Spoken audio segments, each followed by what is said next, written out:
So for the next card, we are going to do another little woodland theme one. So I decided I wanted, whoops, that's the card we're going to be making.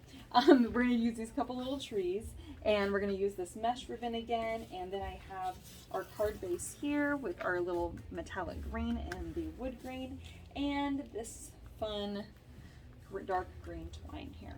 Okay, and then also in your kit you should have a little image of stamped little bears. This little guy, that's what we're after. Okay, so you have a kind of a little bear family, so cute. This is also from that woodland stamp set that's from Impression Obsession. Okay, so this isn't a super complicated card, but I did have a lot of fun making it. So the very first thing we're going to do is we're going to take our little trees, we're going to cut those in half. So you're going to, from the bottom of the tree here, you're actually going to cut up to that little point on the edge of the tree, flip it over, you're going to do the same thing on this side. Rather than try to cut down, it's just very awkward. So that's one. The other one, what we're going to do is we're going to go up a tier and we're going to just follow this little line right here to just make a slightly smaller tree. Okay, that way you have two sizes. Then we're going to just tape our little trees on. There is a back side, you can see it kind of curves a little bit. So the back, the side that bows up is the front, and the side that kind of concaves back is the back. So I'm going to go ahead and stick on my little trees here on the left and right. If you want to take a little pen and draw a little line here underneath the bears to kind of show there's ground there, you can. I also kind of like my little trees to kind of be tucked or just kind of be shown in front of the bear, so the bear looks like he's kind of coming from behind the little trees there. Then I'm going to take my twine here. The twine is going to add the ground, but you, of course, again, if you want to use a pen, you can. We're just going to wrap this around like so. Whoops. All the way around. It is a slightly thinner cardstock. Oh, and we'll see if we can get a full one. Nope, not all the way around. That's okay. We'll actually pull this over just a little bit all the way to that edge before we wrap it. There we go. Okay. Once you've wrapped it as many times as you can, it might only be a couple times. You're just going to put this underneath there. And then we're just going to tie a little knot. Oops. Just want that to be kind of tight. And we'll pull these up here on the sides.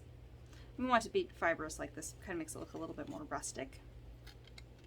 That's why I chose the kind of fibrous ribbon there.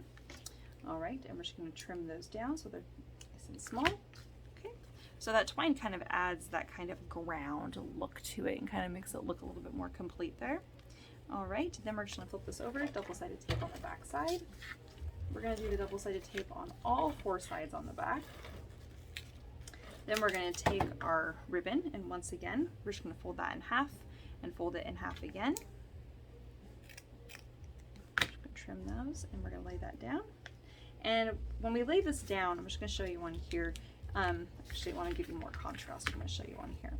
So when you lay this down, you're going to have it partially on the inside of the card, onto this beige cardstock, but mostly it's going to be on the top above it. Now, I don't know if you can see here, but I have a straight line on my my mesh and kind of a wobbly line on the other side because I didn't cut it very straight. The wobbly line is what I'm going to put on the beige cardstock here. Again, just a little bit, just enough to stick it in place, but mostly I want it to be above. And then we want the same thing, it to be a little bit below. I want to put the little wobbly line hiding and then put that below it. Okay, so then you get a nice framed look and it kind of looks a little bit more rustic. I'm just going to trim off the excess sticking off the edge of that. Now I'm going to put double-sided tape wherever that mesh ribbon is so that that is now sticky, and we're going to lay that on. Okay, and we're going to stick that onto the wood grain here and lay that in place. There's going to be a little bit of brown on the left and right. Now we're going to mount that onto the dark green. Oh, I'm out of my double-sided tape. All right, we're going to mount this onto the green, and you're going to get a little bit, about a 16th inch border on all four sides of the green, just to kind of give some dimension and some layering. And then we're going to fold this in half, and this is going to go on the front of the card. I'm just going to add a little bit of adhesive here on all four sides, and we're going to lay that in place. All right, and there we have card number 2. Isn't that so fun, so cute? Oh, I just love it. It's great for a masculine card, or could easily be a holiday card. It's perfect for the Pacific Northwest as well. All right, guys, on to the next one.